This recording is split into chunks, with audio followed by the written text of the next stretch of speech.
بسم اللہ الرحمن الرحیم الحمد للہ رب العالمین والصلاة والسلام علی سید المرسلین وعلی آلہ واصحابہ اجمعین۔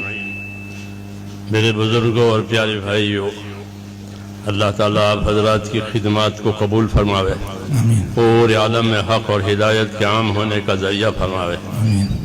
اللہ کا دین یہ ہمارے پاس امانت ہے، ہمارے پاس امانت ہے، اس کی حفاظت بھی ہماری ذمہ ہے، اس کے ارشاد بھی ہمارے ذمہ ہے، اور اپنی ذات سے اس پر استقامت کرنا بھی ضروری ہے۔ اسی سے ہماری عزت ہے۔ دین ہے تو سب کچھ ہے، دین نہیں ہے تو کچھ نہیں ہے۔ اور دین میں بڑی چیز ایمان اور علم ہے، جیسا امام غزالی رحمۃ اللہ علیہ فرماتے ہیں کہ دو ہی چیزیں ہمارے پاس بڑی ہے جو اللہ کی طرف سے ہم کو ملی ہے، ایک ایمان ملا ہے اور ایک علم ملا ہے۔ ایمان یہ تو اللہ کے تعلق کا نام ہے کہ ایمان لایا، یعنی میں اللہ سے، میں نے اپنا اللہ سے تعلق پیدا کر دیا، بندگی کا اور عبدیت کا، یہ ایمان ہوا۔ اور ایمان کا تقاضا اطاعت ہوتا ہے کہ اللہ پر ایمان لا کر کیا کرنا ہے، کہ اللہ کی اطاعت کرنی ہے۔ تمام نبیوں کو اللہ تعالیٰ نے اطاعت قائم کرانے کے لیے روئے زمین پر بھیجا ہے۔ وَمَا أَرْسَلْنَا مِن رَسُولٍ إِلَّا لِيُطَاعَ بِإِذْنِ اللَّهِ، تو اطاعت قائم کرانے کے لیے نبیوں کو بھیجا ہے، اور اطاعت علم کے بغیر ہو ہی نہیں سکتی۔ اس لیے اللہ تعالیٰ نے نبیوں کو جس طرح بھیجا، ان کے ساتھ یہ علم اتارا ہے، علم الہی۔ یہ بڑا شرف ہے۔ اللہ جس کے ساتھ بھلائی کا ارادہ کریں گے، وہ اس کو اپنے دین کی سمجھ دیں گے، وہ اپنا دین دیں گے۔ اس لیے یہ بڑی نعمت ہے، خصوصاً قرآن و حدیث، یہ تو اصل علم ہے۔ یہی حضور کے پاس تھا، اسی کی تبلیغ کی، اسی کی تعلیم دی، اسی سے تربیت ہوئی ہے، تو یہ بڑی نعمت ہے۔ جس کو یہ ملا وہ خیر کثیر اس کو مل گئی۔ تو ہم جس زمانے میں وہاں تھے، پڑھتے تھے دورہ حدیث میں،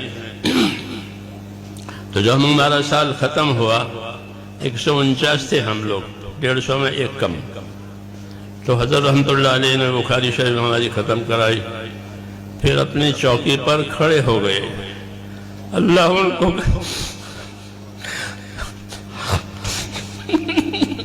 اللہ ان کو غنی کا رحمت کرے، اللہ ان کے درجات کو بلند فرمائے۔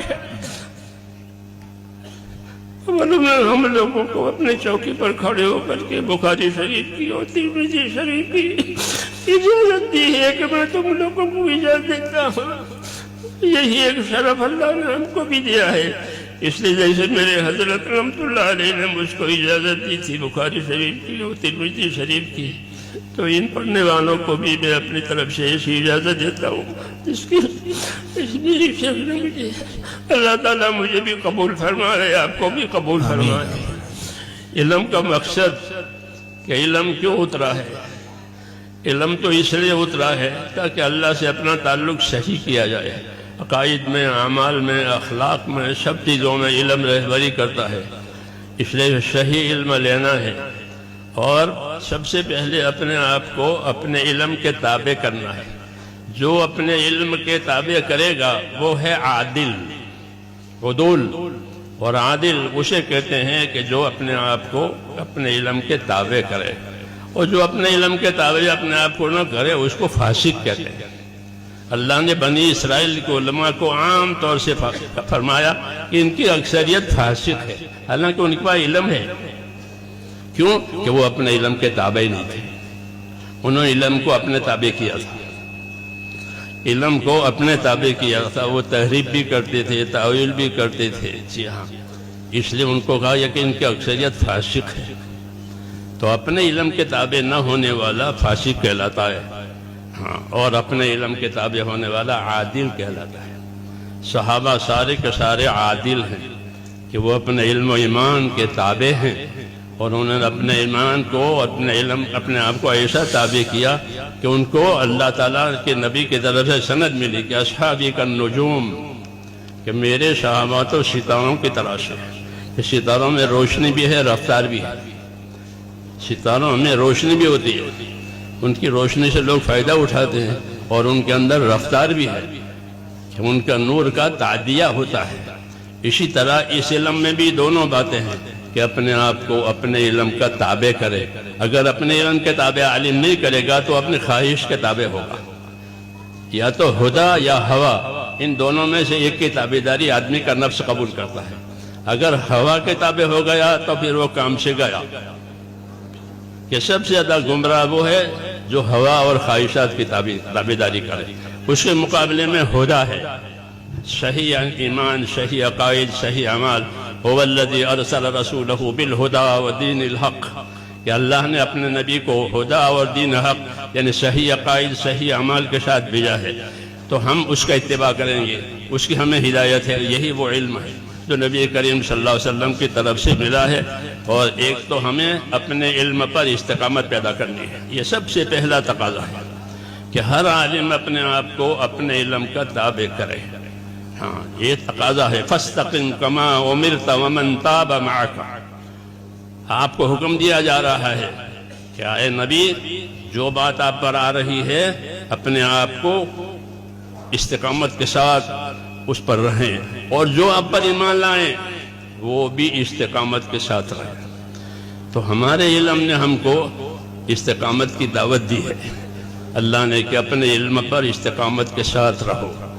دوسری ذمہ داری کہ علم کو اللہ نے ایک مشترک سرمایہ بنا کر کے اتارا ہے کہ اس میں سب کا حصہ ہے. جیسے بارش کے پانی میں سب کی روزی ہے. حضور صلی اللہ علیہ وسلم اپنے علم کی مثال بارش کے پانی سے دیتے تھے. مثل ما بعثنی اللہ من العلم والہدى کمثل غیث الی آخر حدیث، کہ جو علم و ہدایت دے کر پروردگار نے مجھ کو بھیجا ہے وہ ایسا ہے جیسا کہ آنے والی بارش. تو بارش میں سب کا رزق ہے، بارش میں سب کی حیات کا سامان ہے. اسی طرح حضور صلی اللہ علیہ وسلم جو علوم لے کر آئے ہیں وہ علوم انسانیت کے ہر طبقے کے لیے ہدایت کا بھی سبب ہے، نجات کا بھی سبب ہے.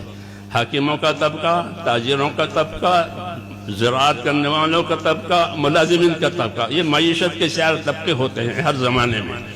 تو ان تمام طبقوں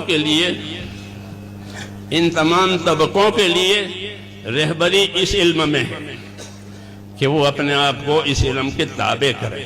مولانا محمد یوسف صاحب رحمۃ اللہ علیہ فرماتے تھے کہ ہمارے دین میں ہر شعبے کے فضائل ہیں، ہر شعبے کے مسائل ہیں. ہمارے دین میں ہر شعبے کے فضائل ہیں، ہر شعبے کے مسائل ہیں.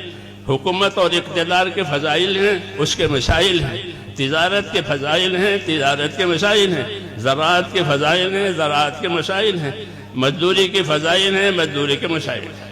یہ معیشت کے شعبے ہیں، گزارے کے شعبے ہیں. یہ تو ان چاروں شعبوں کی رہبری اس علم میں جو اتارا ہے. اس لیے یہ مشترک سرمایہ ہے سب کے لیے کہ جن کے پاس آوے یہ علم وہ اپنے آپ کو اس کا تابع کرے. دوسرا، اور دوسروں کو اس کی دعوت دے. اور جو دعوت قبول کر کے آوے وہ طالب ہے، اس کو طلب کے مطابق اس کو علم دے. اس طرح یہ طریقہ رہا ہے. اور اسی طرح یہ علم چلتا ہوا اللہ تعالیٰ نے ہم تک پہنچایا ہے. اللہ تعالیٰ آپ حضرات کے مسائل کو قبول فرماوے اور ہم سب کو اس علم کے ذریعے سے اپنے مقبول بندوں میں داخل فرماوے. جی ہاں، اور ہم سب کا انجام بخیر فرماوے. اللہ تعالیٰ آپ حضرات کی خدمتوں کو قبول فرماوے. جزاکم اللہ تعالی.